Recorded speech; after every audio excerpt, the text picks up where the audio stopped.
আজ বিশ্বকাপের প্রথম সেমিফাইনাল আজ রাত 12:30টায় মুখোমুখি হবে আর্জেন্টিনা ক্রোয়েশিয়া। সেই দিকেই তাকিয়ে গোটা বিশ্ব।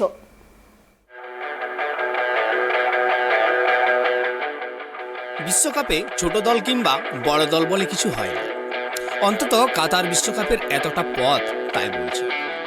কেই বা ভেবেছিল সৌদি আরবও হারিয়ে দেবে আর্জেন্টিনাকে, কিংবা ক্যামেরুনের কাছে হারবে ব্রাজিল, জার্মানি স্পেন মাথানত করবে জাপানের কাছে, সেটাও কি কেউ ভেবেছিল? এমন অনেক অপ্রত্যাশিত ঘটনায় দেখা দিয়েছে এবারের বিশ্বকাপে। সবচেয়ে বড় চমক, আফ্রিকার প্রথম দল হিসেবে সেমিফাইনালে জায়গা করে নেওয়া মরক্কো।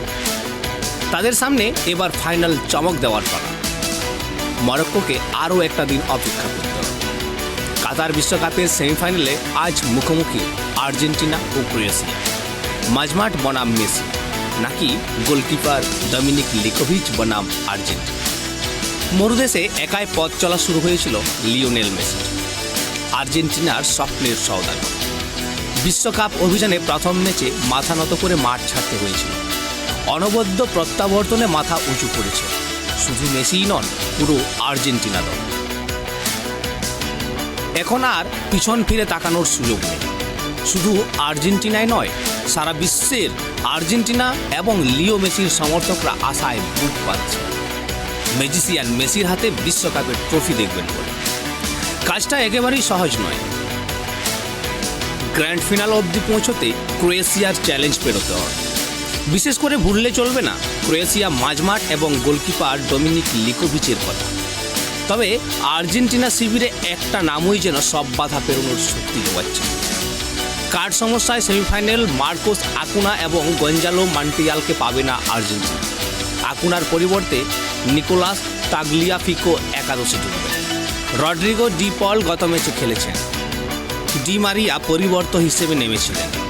হাই ভোল্টেজ সেমিফাইনালে প্রথম একাদশেই রাখা হবে তাদের। ক্রোয়েশিয়া শিবিরে কোনো চোট সমস্যা নেই। নেদারল্যান্ডসের বিরুদ্ধে আর্জেন্টিনার আচরণ নিয়ে নানা প্রশ্ন উঠেছিল। আর্জেন্টিনা কোচ লিওনেল স্কালোনি বলেছেন, এটাই ফুটবল। গত ম্যাচটায় যেভাবে আমাদের খেলার প্রয়োজন ছিল সেভাবেই খেলেছি। কোনো ম্যাচে এমনটা হতে পারে, এটা নিয়ে বিতর্ক হতেই পারে, আর এসব সামাল দেওয়ার জন্যই রেফারি থাকে। ক্রোয়েশিয়ার নজর ইতিহাস গড়ার দিকে। টানা দ্বিতীয়বার ফাইনালে ওঠার পথে হারাতে হবে আর্জেন্টিনাকে, আর এ ব্যাপারে আত্মবিশ্বাসী ক্রোয়েশিয়া শিবির। আর্জেন্টিনাকে হারিয়ে ফাইনালে উঠতে পারলে ক্রোয়েশিয়ার বিরাট পাওনা হবে। ক্রোয়েশিয়ার কোচ জালকো দালিচ বলেছেন, গত বিশ্বকাপ সেমিফাইনালে ইংল্যান্ডের বিরুদ্ধে ম্যাচটা আমাদের কাছে সেরা ম্যাচ। ব্রাজিলের বিরুদ্ধে গত ম্যাচটা তালিকায় দ্বিতীয় স্থানে থাকে, আর যদি আর্জেন্টিনার বিরুদ্ধে জিততে পারি সেটা ক্রোয়েশিয়ার ইতিহাসে সর্বকালের সেরা ম্যাচ হবে। Bureau report, tribe TV.